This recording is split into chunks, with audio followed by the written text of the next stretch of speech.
Published 1928 est. The 25th of November 2017. Updated 1948 est. The 25th of November 2017. Persuade Brits to leave the EU. Tempt Scots to break up the United Kingdom. Back Catalans who want to split from Spain, and fix who occupies the White House. The charge sheet against the Kremlin grows longer every day and gets ever more startling. No wonder the Prime Minister has just labelled Russia a hostile state. Theresa May has accused Vladimir Putin of trying to weaponize information to undermine democracies and warned EU leaders that Moscow is trying to tear our collective strength apart. Theresa May has accused Vladimir Putin of trying to weaponize information in a bid to tear our collective strength apart. If she is right, there are many signs she is. It is a warning that we all need to pay heed to. This is not a threat which can be left to the politicians to deal with. It is something that the all-powerful and all too often unaccountable social media companies need to address. What's more, we as citizens must start to ask questions about where our news and information comes from, and what we should trust. I've spoken about this threat to those who have headed intelligence agencies here and in the United States, and to former national security advisors on both sides of the Atlantic. They couldn't be clearer. Russia is deploying information in the way it once deployed tanks and missiles. Its aim is to weaken its traditional enemies and old alliances, NATO, the US, the EU and, yes, the UK. All this, they claim, fits with the Gerasimov doctrine of hybrid war, named after the chief of the General Staff of Russia's armed forces, General Valery Gerasimov.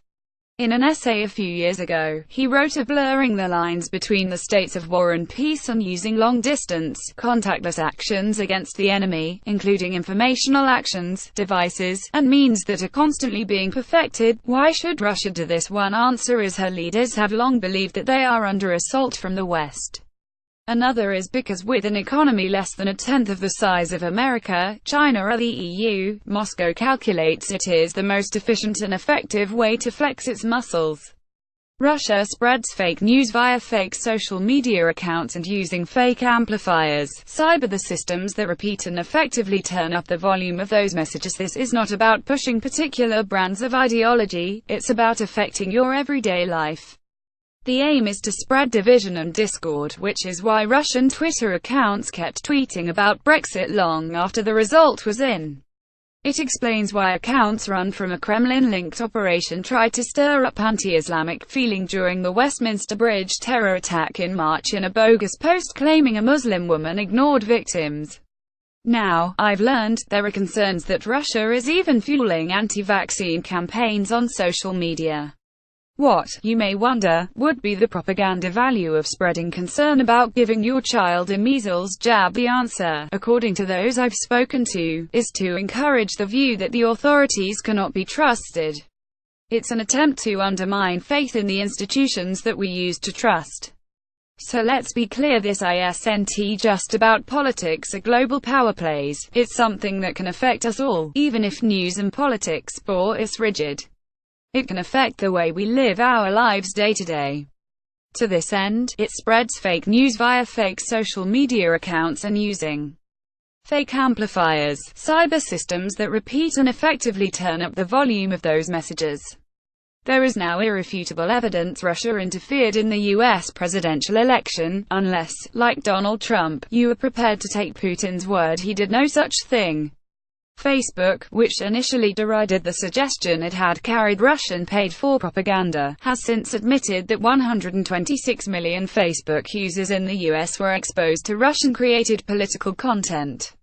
The company is now creating a system so users can check whether posts should come with a Made in Russia health warning. Too little, too late. Facebook has admitted that 126 million Facebook users in the US were exposed to Russian-created political content. There is also proof Emmanuel Macron's emails were read and leaked in the run-up to the French election. Spain's Prime Minister has claimed that half of the Twitter accounts that fueled the debate about Catalan independence were registered in Russia. There is now proof that Russian bots, automated Twitter and Facebook accounts, and troll factories posted thousands of messages in the run-up to the Brexit vote. Furthermore, the Electoral Commission has opened an inquiry into whether the Leave EU campaign may have been bankrolled with the help of Russian rubles, an allegation that its co-founder and financier Aaron Banks has firmly denied.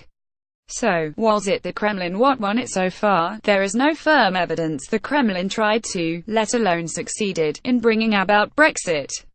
However, we do need to ask why so many tweets and posts about the things which divide people in the UK seem to come from Russia. In the Black Sea town of Gelendzhik, why did Svetlana Lukyanchenko sign up to Twitter a month before our EU referendum and post a retweet almost 100 messages mentioning Brexit? Why was it that after the Scottish referendum Russian accounts spread rumours of ballot boxes being stuffed with no votes? I am not arguing that those who backed Brexit or Scottish independence fell for a foreign plot. But we need to understand why the Kremlin might want to set up its own TV news network in London called RT, or Russia Today, and a news agency in Edinburgh called Sputnik. Scotland's former First Minister Alex Salmond has lent his credibility to a network paid for, run by and operating in the interest of the Kremlin. May only have a few 100,000 viewers in the UK, but that number may be boosted by their new talk show host, Scotland's former First Minister Alex Salmond, who has lent his credibility to a network paid for, run by and operating in the interests of the Kremlin. RT is Russian propaganda which, unlike those bots and troll factories, operates in plain sight. Nigel Farage was also offered a slot on RT before he got his own show on Fox News. The link between these two unlikely bedfellows is that the most ardent supporters of UKIP and the SNP are inclined to believe that what they call the MSM main media is biased against them. Through RT, the Kremlin is only too pleased to encourage that view. The visible and invisible arms of Kremlin propaganda often work together.